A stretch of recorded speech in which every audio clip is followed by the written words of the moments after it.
There have been so many exciting changes for people during the pandemic. I mean, there's been a lot of silver linings, Sean. A lot of people have moved on from their positions, decided, you know what, this job just isn't fulfilling me. Maybe they're out there starting a business of their own. If we're talking to you right now, that's awesome. Congratulations. But you want to make sure you do it correctly from the very start. Absolutely. And here to help us get on the right track is Patricia Lee. She's a partner with Hutchison and Steffen, and it is kind of like a personal intervention. I think I need you, Patricia. How are you? Ah, I am great. Thank you guys so much for having me on. This is exciting. Oh, it's great to have you. You know, I have a bunch of side hustles, and I think other people, they're finding a way to make their side hustle the main hustle. The thing is, though, I think sometimes we get a little bit lazy, or we don't realize the importance of becoming, as a business, becoming at least an LLC or an S Corp or something. So let's talk about the important pieces, the foundation pieces of starting a new business and getting off on the right foot. Yeah, again, thank you guys so much for having me. And it is kind of an exciting time. We are seeing more entrepreneurs come through our door, which is the right thing to do. See a lawyer, especially if you are going to have a business partner. That is critical that you see a lawyer, because you are not now just running a company by yourself, but you have a partner. And some people think, oh, well, this partner is my best friend since high school. It's my mom. It's my Nothing sister. bad could I happen. don't care if you Yeah, nothing. Yeah, exactly. We'll always get along, and that is rarely the case. That it just runs smoothly and uninterrupted. So you do want to first form some kind of corporate entity in which to house your venture. So the reason why you want to do that is because it creates a buffer, or what we call the corporate veil, between your personal assets and your business. So, Sean, for instance, if you started one of these side hustles and God forbid someone sues you because it blew up in their living room or something, they could sue you, but they would have to, they would be limited to the assets that you have in that company. They couldn't go after you individually, Sean, Yeah. for your house, your car, your savings accounts, and things of that nature. So getting incorporated is definitely the first step. And then secondarily, if you have a partner, having an agreement in writing, it's either called an operating agreement if it's an LLC, or bylaws if it's a corporation.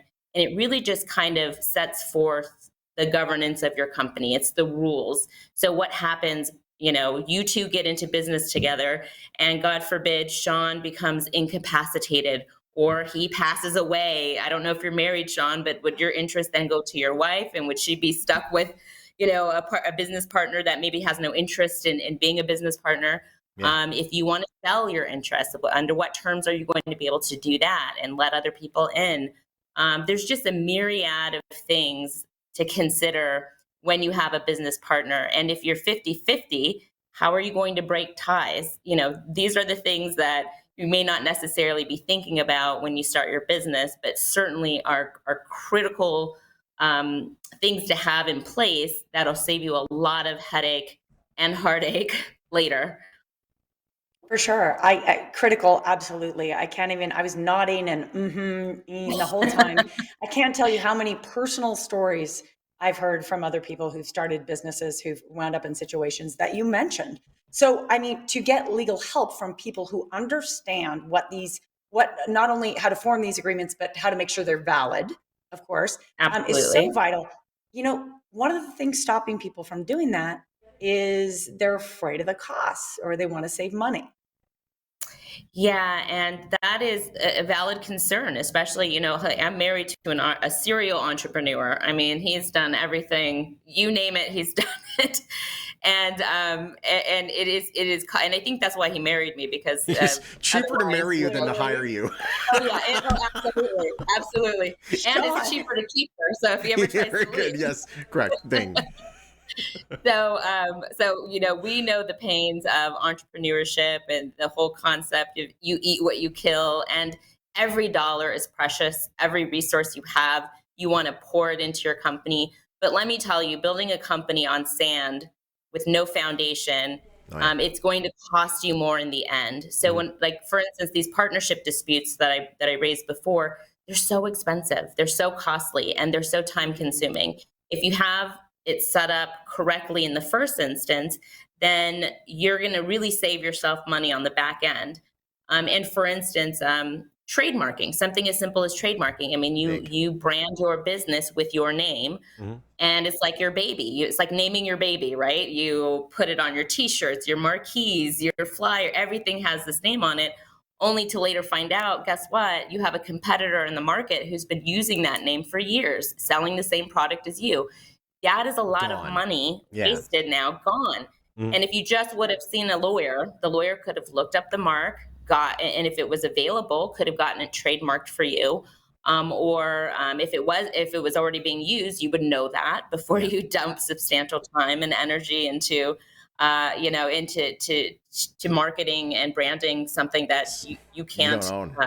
So, and also, and there's in law firms like Hutchison and Steffen, we also have small business programs that are affordable, and we set people up on a plan. And it's usually for the first year of your practice, because that is when you're getting everything set up. All of your documents are getting created. All of your vendor contracts are being created. Employment contracts, if you're going to have employees or independent contractors. All of those things are usually kind of set up in the first year of our business. Excellent. And so we make it affordable for small business owners to pay incrementally to be able to afford that. Patricia, we gotta go. We've run out of time. Oh, I'm so sorry. That was fast. No, it goes really fast. But that said, honestly, a really important resource for those who are starting businesses. And it's great to talk to you. Thank you for joining us. Thank you.